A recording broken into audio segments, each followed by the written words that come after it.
යාළුවනේ අද මම ඔයාලට කියන්න යන්නේ වාහන ක්ෂේත්‍රයේ ඉන්න ඕනෑම වැඩෙක් වුණත් සම්පූර්ණයෙන්ම අතරමං කරවන මාරම හැංගිච්ච එන්ජින් ලෙඩක් අපි නූලටම අල්ලපු හැටි ගැන සුපිරිම සැබෑ අත්දැකීමක්.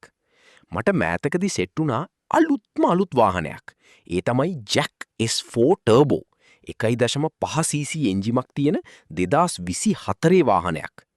මේ වාහනේ මට කියපු විදිහට කලින් දරුණුවටම ඕවර්හීට් වෙලා ඇවිත් වෙනත් ගෑරේජයකින් එන්ජිම සම්පූර්ණයෙන්ම ගලවලා හදලා තිබුණේ. හැබැයි එන්ජිම හදලා කස්ටමර්ට දුන්නට පස්සේ වාහනේ කිසිම පිකප් එකක් නැහැ. රේස් වෙන්නේම නැහැ මදි කියලා කස්ටමර් කම්ප්ලේන් කරලා තිබුණා. තව වැඩක්. වාහනේ D එකට දාලා බ්‍රේක් එකකින් කකුල ගත්තත් සමහර වෙලාවට ඉස්සරහට යන්නේම නැහැ. ටිකක් තදින්ම ඇක්සලරේටරය පාගන්න ඕන ඉස්සරහට ගන්න. ඉතින් මේ ප්‍රශ්න නිසා එයාලා හිතලා තියෙන්නේ throttle body එකේ අවුලක් කියලා අලුත් throttle body එකකුත් මාරු කරලා බලලා තිබුණා. හැබැයි ලෙඩීස් වමුණීම නැහැ. ඊට පස්සේ ආයෙත් එන්ජිම ගලවලා චෙක් කරලාත් හරියන්නේ නැති තැන එයාලා තීරණය කළා මේක ෂුබර් එකටම ඉලෙක්ට්‍රික් ෆෝල්ට් එකක් කියලා මට චෙක් කරන්න දුන්නා. මම ඉතින් වැඩේට බැහැලා මුලින්ම ස්කෑනර් එක ගැහුවා DTC චෙක් කරන්න. හැමෝම පුදුම වෙයි කිසිම ලීඩර් කෝඩ් එකක් එකම එක DTC එකක්වත් ස්කෑනර් එකේ පින්වන්නේ නැහැ. මාස 2-3ක් කස්ටමර් මේ ලීඩි එක්කම වාහනේ පදලත් ECU එක එකම එක කෝඩ් එකක්වත් දාලා තිබුණේ නැහැ. හැබැයි මම වාහනේ එකපාරක් රේස් කරලා බලද්දි මට තීරුණා එන්ජිම මාරම ලොකු බරකින්. ඒ කියන්නේ ලොකු ලෝඩ් එකක් දාගෙන දඟලනවා වගේ හැඟීමක්. මම වහාම ගියා ලයිව් ඩේටා වලට. මන් දන්න විදිහට සාමාන්‍ය වාහනයක තියෙන්න ඕන අගයන් නෙමෙයි මෙතන තිබුණේ. වාහනේ අයිඩල් එකේ තියෙද්දිම එන්ජින් ලෝඩ් එක 50ක් විදිහට පෙන්වනවා. ඒ කියන්නේ 50%ක්. ඒ වගේම EC එක ඔන් කරපු ගමන් ඒක 70ක් දක්වා ඉහළ යනවා. මම මුලින් හිතුවා 2024 වාහනයක් වුණත් කැටලිටික් කන්වර්ටර් එක බ්ලොක් වෙලා ඇති කියලා. ඒක ෂුවර් කරගන්න මම අප්ස්ට්‍රීම් O2 සෙන්සර් එක ගලවලා ස්ටාර්ට් කරලා බැලුවා එන්ජින් ලෝඩ් එක ටිකක් හරි අඩු වෙයිද කියලා. හැබැයි කිසිම වෙනසක් වුණේ නැහැ. ඊළඟට මම ආපහු ලයිව් ඩේටා චෙක් කරද්දි දැක්කා STFT එක. ඒ කියන්නේ ෂෝට් ටර්ම් ෆුවල් ට්‍රිම් එක AC ඔෆ් කරලා තියෙද්දි රින 30ක් විතර යන මාරම රිච් අගයක් ගන්නවා. ඒ වගේම ඉන්ජෙක්ටර් පල්ස් විඩ්ත් එක 1.7 දක්වා අඩු කරගන්න ටික බලෙන් අඩු කරනවා. ඊටත් වඩා පුදුමේ කියන්නේ මැප් සෙන්සර් ප්‍රෙෂර් එක අයිඩල් එකේදී 70ක් kPa යත් AC දැම්මම 90ක් kPa දක්වා ගන්නවා. මට වැකියුම් ලීක් එකක් කියලා සැක හිතුණත් ඒක බලන්න ස්මෝක් මැෂින් එකක් අපේ වර්ක්ෂොප් එකේ තිබුණේ නැහැ. මම කළේ ටර්බෝ එකේ බටයක් ඩිස්කනෙක්ට් කරලා ස්ටාර්ට් කරලා හෝස් එක අතින් වහලා බලන එක. එතකොට එන්ජිම එකපාරටම ඕෆ් වෙනවා. හැබැයි වැකියුම් එක අඩු වෙන්නෙත් නැහැ. මෙන්න මෙතනදි තමයි මට නියම තාක්ෂණික දේ තීරුනේ.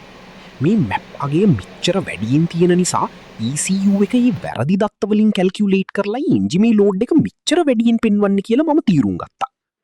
මම ඊළඟ පියවර විදියට සිලින්ඩර 4ීම කොම්ප්‍රෙෂන් ටෙස්ට් එකක් කළා.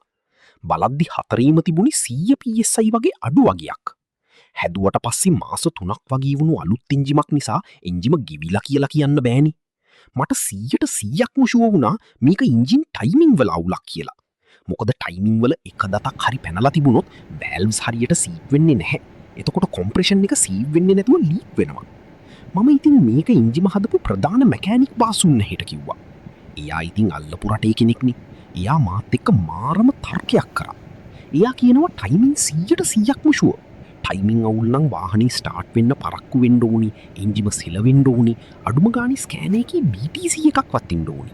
මේ කිසිම දෙයක් නැතුව ඔයා කොහොමද ටයිමින් අවුල් කියන්නේ කියලා. මම මේ වර්ක්ෂොප් එකට ඇවිත් දවස් 10ක් වගේ කෙටි කාලයක් නිසා මටත් එකපාරටම බලින් තීරණයක් ගන්න බෑනේ. මොකද බාස් කියපු කරුණු සාමාන්‍යයෙන් හරි වගේ පීන නිසා. හැබැයි මම මගේ මතය අතෑරියේ නැහැ. ඔන්න මගේ විලාවට එදාම අන්න ඒ ජාතියම කිසිම ලෙඩක් නැති හොඳ ජැක් S4 වාහනයක් ගෑරේජ් එකට ආවා. මම ඒකේ ලයිව් ඩේටා බලලා චෙක් කළා. ඒකේ එන්ජින් ලෝඩ් එක අයිඩල් එකේදී 25යි. AC දැම්මම 35ත් 40ත් අතර අගයක් ගත්තේ. මැප් ප්‍රෙෂර් එක අයිඩල් එකේදී 35 kPa යයි AC දැම්මම 45 kPa. ඊට පස්සේ මම ඒකෙත් කොම්ප්‍රෙෂන් එක මැනලා බලද්දි සිලින්ඩර 4ම නූලටම 150 PSI තිබුණා. අන්න ඒ සාක්ෂිය දැක්කයින් පස්සේ තමයි හැමෝම කැමති වෙලා එන්ජිම ආයෙත් ගලවන්න මට ඉඩ දුන්නේ. එන්ජිම ගලවල බලද්දි බාහිරින් ටයිමින් මාක්ස් ඔක්කොම හරියට තියෙනවා වගේ පේනවා. හැබැයි කැම්ශාෆ්ට් එකේ මාක් දෙක කෙලින්ම සමපාත වෙන්න තියලා චේන් එක උඩින් තියලා බලද්දි තමයි නියම ලිඩිය අහුනේ. හරියටම මාක් එකට තියන්න හැදුවම මාක් දෙක සමපාත වෙන්නේ නැහැ. හැබැයි මාක් දෙක සමපාත වෙන්න තියලා චේන් එක උඩින් තිබ්බම චේන් එකේ මාක් වලට හරියටම සෙට් වෙන්නේ නැහැ. අපි වහාම ඉන්ටේක් කැම් ගියර් එක. ඒ කියන්නේ අර ඉස්සරහා තියෙන VVTi ෆීසර් එක ගලවලා බලද්දි මෙන්න වැඩේ. VVTi ගෙඩිය ඇතුලේ තියෙන ලොක් පින් එක සෙට් වෙන හෝල් එක සම්පූර්ණයෙන්ම හැරිලා කැඩිලා ගිහින්. මේ නිසා ඉන්ටේක් කැම් එක කොම්ප්‍රෙෂන් වෙද්දි නියමිත වෙලාවට වැහෙන්නේ නැතුව වැල්ව් එක ඇරිලා තියෙන නිසා කොම්ප්‍රෙෂන් ලීක් කරලා වැකියුම් එක නැති කරලා තමයි වාහනේ මේ මුළු ප්‍රශ්නේම ඇදුවේ. ඕක තමයි යාළුවනි සැබෑම ලිඩි. ඉතින් අපි මේකට අලුත් රීකන්ඩිෂන් VVT ෆීසර් එකක් දාලා වාහනේට එන්ජිම හයි කරන්න කලින් බංකුව උඩදීම මෝටරින් ක්‍රෑන්ක් කරලා මැනුවල් කොම්ප්‍රෙෂන් බලද්දි නූලටම 150 PSI ආවා. දැන් වාහනේ ලිඩි 100%ක් ඉවරයි. තවත් මේ වගේ අලුත් වීඩියෝ එකකින් ළඟදීම හමු වෙමු. මම කවිඳු AI ස්ටුඩියෝ වෙතින්. හැමෝටම ජය වේවා.